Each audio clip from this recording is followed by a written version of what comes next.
नमस्कार, नव भारत आप देख रहे हैं। आपके साथ मैं हूं विद्यानाथ झा और इस वक्त एक बेहद खास मेहमान हमारे साथ जुड़ रहे हैं। बाल मुकुंदाचार्य जी हैं। आप आचार्य बाल मुकुंदाचार्य जी को देखते हैं, जानते हैं उन्हें। बेबाकी से अपनी बात वो रखते हैं, हर मुद्दे पर रखते हैं। खासतौर से सनातनियों की आवाज वो बहुत बुलंद तरीके से उठाते हैं। आप संत समिति के अध्यक्ष भी हैं राजस्थान के, और आचार्य भी हैं, एमएलए भी हैं, महंत भी हैं। बहुत सारी पदवी आपके साथ है। और इस वक्त क्योंकि पूरे देश में एक यात्रा को लेकर बहुत चर्चा है बाल मुकुंदाचार्य जी, और वो यात्रा है बाबा बागेश्वर की। आप भी बाबा बागेश्वर की यात्रा में शामिल हुए। कैसा रिस्पांस है? आपको लग रहा है कि जात पात से अलग हटकर उठकर सब एक साथ आ रहे हैं सनातनी? जय सिया राम। सर्वप्रथम तो मैं आपके सभी दर्शकों को बहुत शुभकामनाएं प्रेषित करता हूं। साथ ही कि अब जात पात ऊंच नीच से उठकर और सभी सनातनियों को संगठित होना है। और भारतवर्ष का जिस प्रकार से तिरंगा और सनातन का भगवां पूरी दुनिया में फैल रहा है, विश्व गुरु के पुनः पद पर भारत स्थापित हुआ है। आप हम सबको भी सहभागीदार बनना है, ये मैं सभी के लिए निवेदन करता हूं। और अब जो संकल्प है सर्व संत समाज का, बाबा बागेश्वर के जो एक अलग जगाई है उन्होंने, धीरेन्द्र कृष्ण शास्त्री जी ने पूरी देश और दुनिया के सनातनियों को इकट्ठा करके और जागरण करना जी। और सबको अपनी ड्यूटी याद दिलाना, तो ये संतों का निरंतर कार्य रहा है। आप इतिहास उठाकर देखेंगे तो पूर्व काल में भले स्वामी विवेकानंद हो या उससे पूर्व या आजादी के समय, संत समाज ने निरंतर ऐसे जन जागरण करके लोगों को जगाने का काम किया है।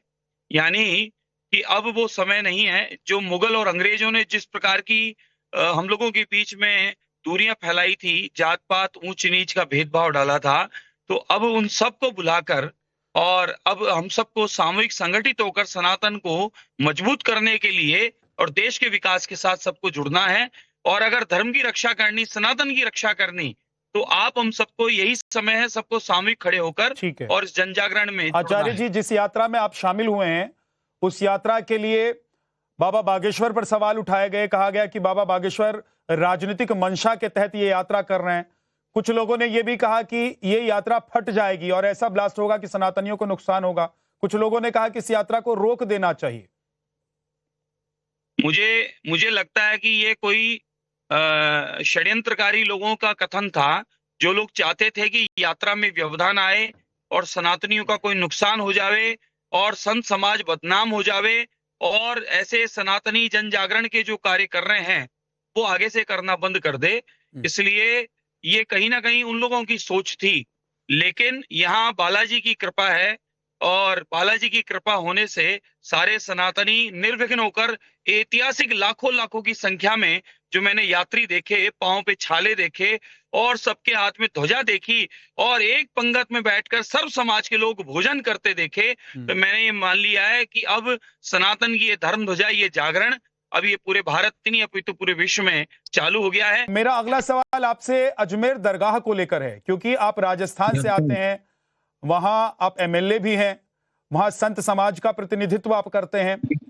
अजमेर दरगाह में शिव मंदिर होने का, महादेव के होने का दावा किया जा रहा है और मामला कोर्ट पहुंच चुका है। अजमेर दरगाह ही क्यों, अभी तो ज्ञानवापी स्थान में भी बाबा विश्वनाथ विराजमान है।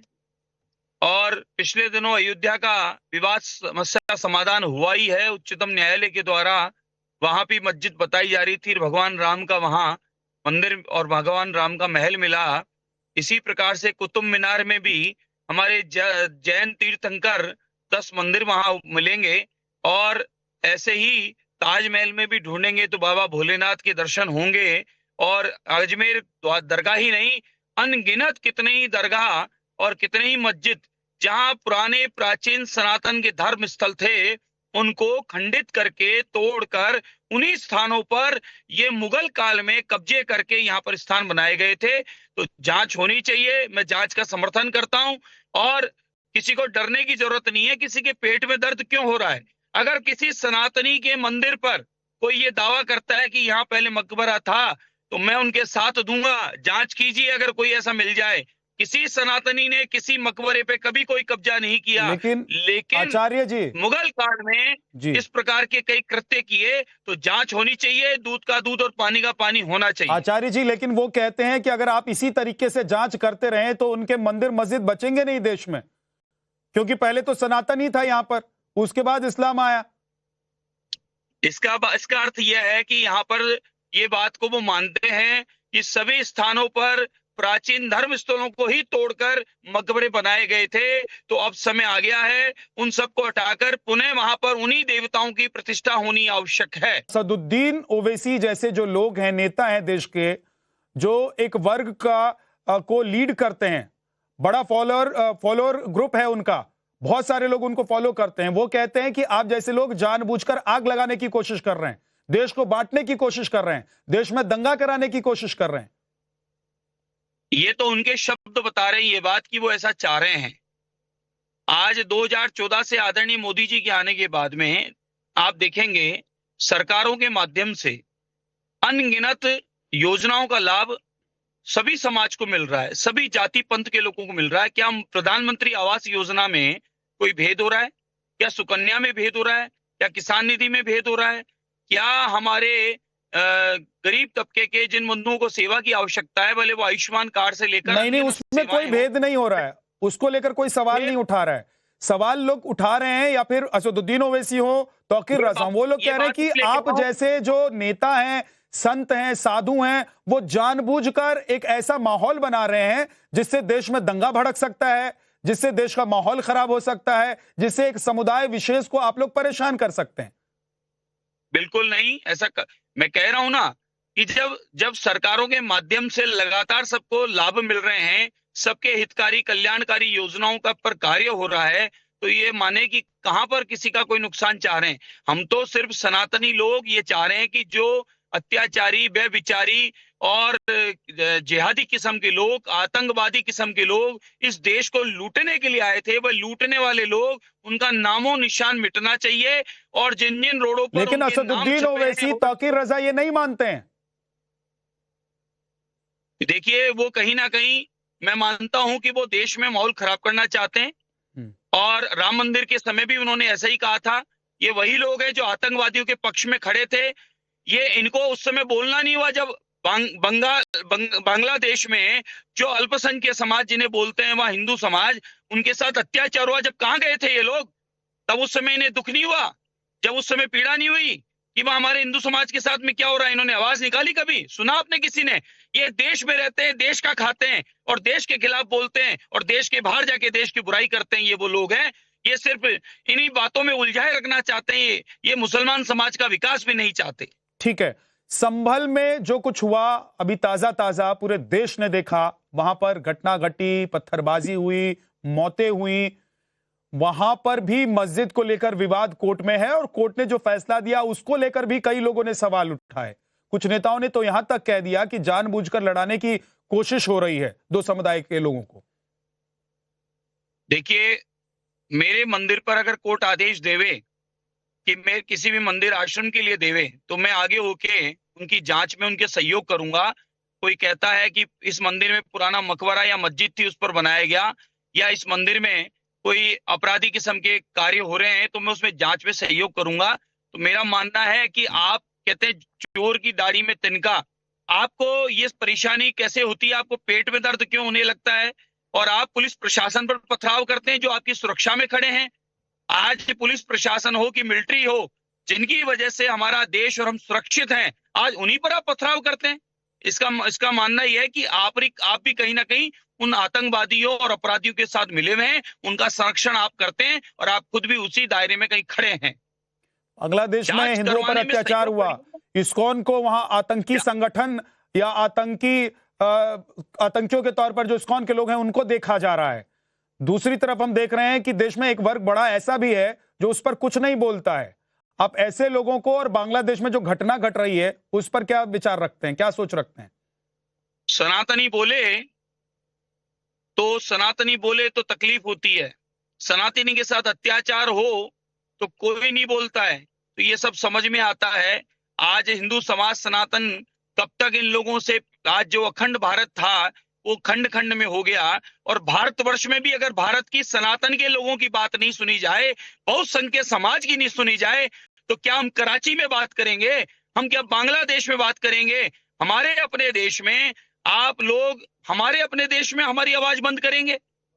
ये कश्मीर में आप लोगों ने जो आतंक मचाया था वो हमें बहुत पीड़ा देता है। लेकिन इस्कॉन को में मचा बांग्लादेश चुके हो। में आतंकी संस्था के तौर पर घोषित कर दिया गया है और वहां पर जो- हिंदुओं में उबाल है। कुछ लोग तो ये भी कह रहे हैं कि हिंदुओं में इतनी ज्यादा उबाल वहां पर है कि फिर से बांग्लादेश में तख्ता पलट ना हो जाए। आपको लग रहा है ऐसा हो सकता है?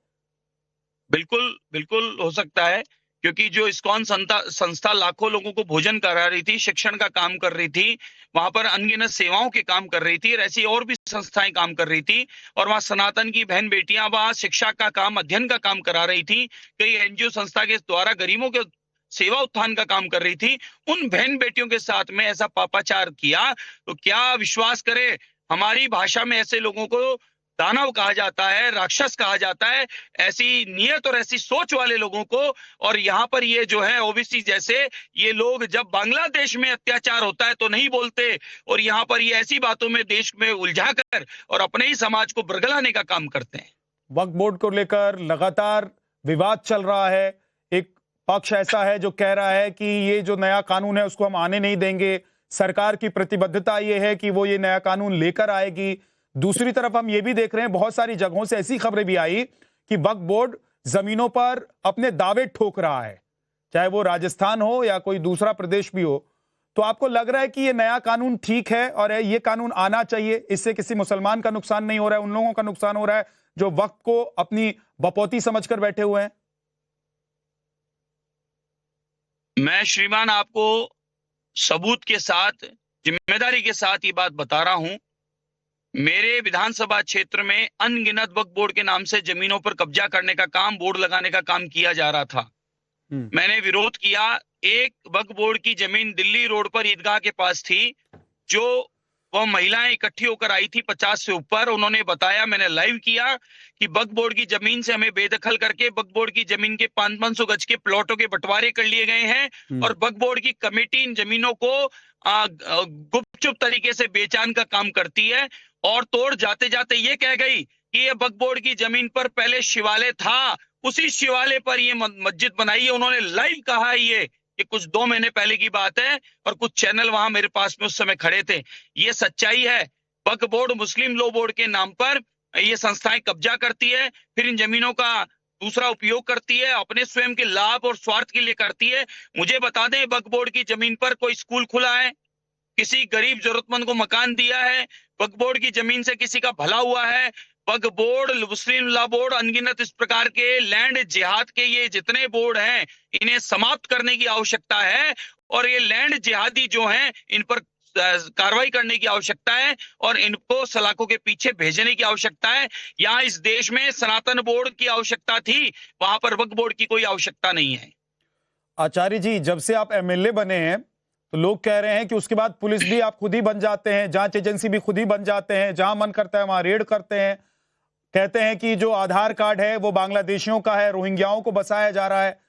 ये सब आप जानबूझकर कर रहे हैं ताकि एक समुदाय विशेष को परेशान किया जा सके। मैं तो सबूत के साथ दिखाया हूं साहब। और उसके बाद में फिर ये बांग्लादेशी पकड़े कैसे जा रहे हैं जयपुर में? प्रतिदिन इतने बांग्लादेशी पकड़े क्यों जा रहे हैं? फर्जी आईडी और पासपोर्ट कैसे बन रहे हैं? पाकिस्तानी महिला मेरी विधानसभा में कैसे पाई गई? फिर इनका जवाब दे वो लोग। ये जाहिदा नाम की कांग्रेस की एक मंत्री हुआ करती थी श्रीमान, इन्होंने आइडिया दी थी, बेची गई थी अनलीगल तरीके से। वह आइडिया जयपुर राजस्थान की पूरे देश और में बांटी गई थी, बॉर्डरों पे बांटी गई थी, ऊना में बांटी गई थी, बिहार में रानी में बांटी गई थी, कश्मीर बॉर्डर पे बांटी गई थी, गंगानगर में बांटी गई थी। उन आईडियों से फर्जी आधार कार्ड और कागज बनाकर देश में प्रवेश करने का काम पिछली कांग्रेस गवर्नमेंट ने किया था, और मैंने मांग ये पिछली कांग्रेस शासन में उठाई थी, और इस शासन में मौके पर जाकर कार्टून भर भर के उनकी आइडिया दिखाई थी और उनको लाइव दिखाया था। और जो उन्होंने आइडिया बनवाई उन लोगों को मैंने लाइव दिखाया था कि 2500 रुपए में आईडी बनती है, फर्जी बनवानी है, कहीं की भी बनवानी है, इन आईडी सेंटरों पे ये काम होता है। तो जब मेरी और ये आईडी सारे रोहिंग्या और बांग्लादेशियों के ही बन रहे थे। बिल्कुल बन रहे थे। ये फर्जी वोट बैंक तैयार किया जा रहा था और अभी भी जांच की आवश्यकता है। क्या हजारों लग की रहा है संख्या आपको, में क्या अभी भी लगता है कितने वोट ऐसे वाले। लोगों को बसा दिया गया है, उनकी जनसंख्या क्या होगी? किराएदार वेरिफिकेशन का आदेश करा दीजिए। सभी जो इंडस्ट्रियल एरिया है उनमें कच्ची बस्तियां बसी हैं, उनमें जांच शुरू करा दीजिए। डिवाइडरों पर, फुटपाथ पर और सरकारी जमीनों पर जो जितने कब्जे हैं उन पर जांच करा दीजिए और इनकी आइडिया किस आधार पे बनी इनकी जांच करा दीजिए। आपको हजारों हजारों की संख्या में प्रतिदिन बांग्लादेशी आप एक यहाँ गंभीर पर आरोप जैपुर में देश की एक में ऐसी मिलेंगे। पार्टी पर लगा रहे हैं जिसने दशकों देश पर राज किया है, जिसकी सरकार रही है। आप कह रहे हैं कि वो बांग्लादेशियों को, रोहिंग्याओं को जानबूझकर वोट बैंक के लिए हिंदुस्तान में, चाहे वो राजस्थान हो या प्रदेश कोई और भी हो, वहां पर वो बसा रहे हैं। बिल्कुल जिम्मेदारी के साथ कहता हूं। और ये सारे प्रतिदिन आईडी सेंटर और आइडिया फर्जी जो पकड़ी जा रही है, इसको और तेज गति से अभियान चलाने की आवश्यकता है। देखिए पूरे देश में कांग्रेस ने अपना वोट बैंक बढ़ाने के लिए जिस प्रकार से इनको बसाया है, ये सब भागते नजर आएंगे या जेल के पीछे जाएंगे। बहुत बहुत शुक्रिया हमारे साथ जुड़ने के लिए आचार्य बालमुकुंद आचार्य जी, बहुत बहुत शुक्रिया, आपने वक्त निकाला। नवभारत पर खबरों का सिलसिला जारी रहेगा। अब